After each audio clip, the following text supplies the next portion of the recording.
Hello दोस्तों, welcome you and your family on our gardening channel Ayodhya gardening. दोस्तों, नया वर्ष आने वाला है और पुराना वर्ष स्वाभाविक रूप से जाने वाला है। दोस्तों, 2020 हम लोगों को एक ऐसा संदेश दे गया, एक ऐसा मैसेज दे गया जिसका निचोड़ ये निकल के आया कि अगर आपदा भी आए तो साथ में वो अवसर लेके आती है। बस हमें पहचानना होता है, अपने टैलेंट को डिस्कवर करना होता है, रीइन्वेंट करना होता है और हमें आगे बढ़ जाना होता है, रेदर देन कि हम उसी पर हमेशा चर्चा करते रहें, उन्हीं पर मुद्दों पर हम लोग बात करते रहें। तो दोस्तों, प्रकृति जो कि हमारा एक सबसे बड़ा दोस्त है, संरक्षक है, यही संदेश देती है कितनी भी आपदाएं आती हैं लेकिन पेड़ पौधे कभी खत्म नहीं हुए हैं, कम हुए हैं लेकिन खत्म नहीं हुए हैं। तो दोस्तों, जाता हुआ साल कोरोना एक ऐसा संदेश देकर जा रहा है, अगर इसको हम सकारात्मक वे में ले तो हमें अपनी रीस्किलिंग पर काम करना ही होगा। रीस्किलिंग का मतलब यह होता है कि जो भी हम काम कर रहे हैं उसके अलावा हम क्या और कर सकते हैं। Suppose that if we are a teacher, हम टीचिंग के अलावा और क्या काम कर सकते हैं, हमें उस पर अनुसंधान करना चाहिए, अपने को तैयार करना चाहिए और वो जो 1, 2, 3 क्षेत्र आपको समझ में आते हैं उसमें अपने को डेवलप कीजिए। यही संदेश के साथ दोस्तों, आज हम बात करते हैं एक महत्वपूर्ण चीज पर जो कि हमारी गार्डनिंग पे बहुत ही प्रभावकारी है, बहुत ही उपयोगी है, और वो चीज है दोस्तों नारियल का छिलका या कोकोपीट। मैं या इसलिए कह रहा हूं कि कोकोपीट, जिसको कि हम गार्डन सॉइल तैयार करते समय, पॉटिंग मिक्स बनाते समय एक अच्छे रेशियो में 20% 30% कहीं रखते हैं कहीं ना कहीं, तो वो हमारा नारियल के छिलके से ही पैदा होता है, बनाया जाता है, उसको जमा करके उसका एक प्रोसेस है।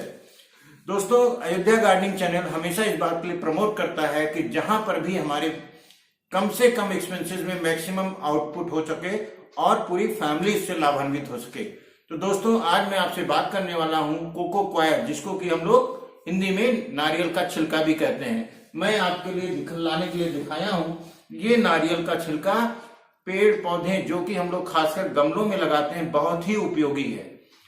इसके 2 बेसिक उपयोग हैं पौधों के लिए।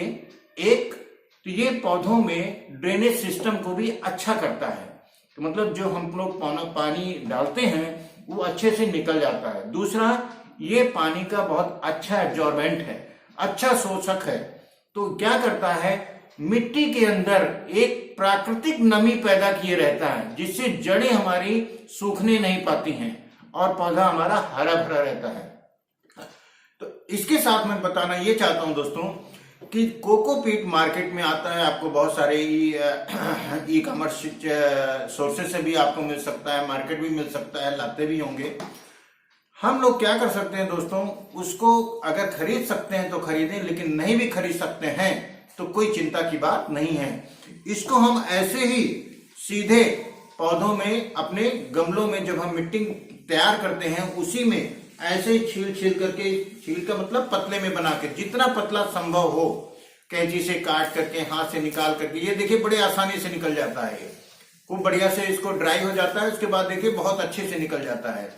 इसको उसी मिट्टी के अंदर अगर हम थोड़ी सी मिट्टी डाला, मिट्टी के ऊपर इसको डाला, फिर मिट्टी डाला जिसमें कि हमारा काऊ डंग रहता है और सैंड रहता है, वो मिक्स किया, उसके ऊपर इसको डाला, तो हमारी पूरी मिट्टी का एनवायरनमेंट जो है, पूरी मिट्टी का, ना कि एक पर्टिकुलर लेवल का, पूरी मिट्टी का एनवायरनमेंट ह्यूमिडिटी से भरा रहेगा दोस्तों। तो ऐसे में हमारा जो पौधा है वो स्वस्थ, स्वाभाविक रूप से, प्राकृतिक रूप से स्वस्थ रहेगा। इसके अगर हम बात करें, दोनों तो बेसिक लाभ बात कर लिए, अब इसका सब्स्टिट्यूट, अब ये पहली बात तो मैं आपको बता दूं, ये बहुत ही आसानी से मिल जाने वाली चीज है। हमारे घरों में नारियल आता है, इतना केवल एक नारियल में निकला हुआ है दोस्तों, घर में नारियल आया था उसी से निकाला, एक नारियल से ही निकला हुआ।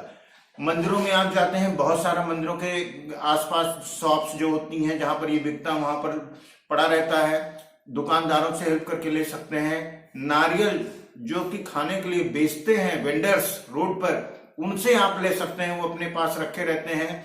जिस दिन पूरे दिन भर का 10-20 रुपए दे करके आप आसानी से ले सकते हैं, कभी कभी तो पैसे भी नहीं लेते हैं।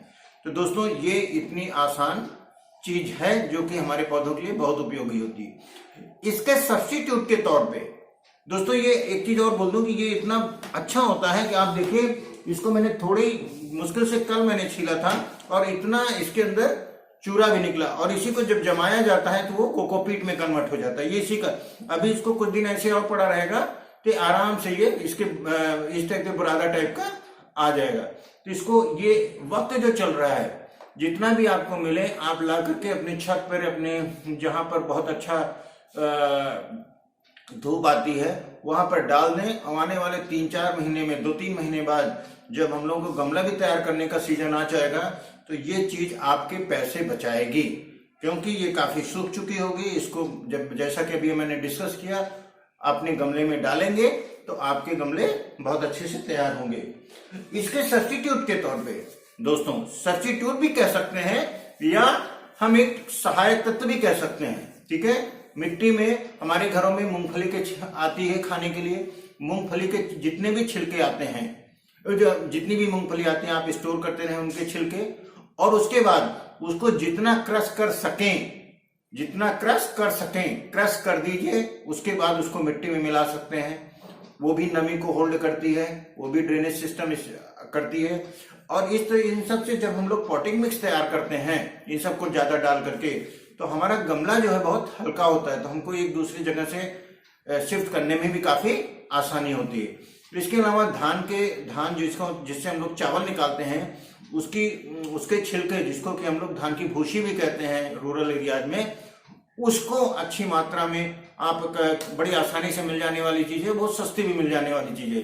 एक आध बोरी अगर सालाना तौर पे भी रख सकते हैं तो मिट्टी बनाते समय उसको डाला जा सकता है।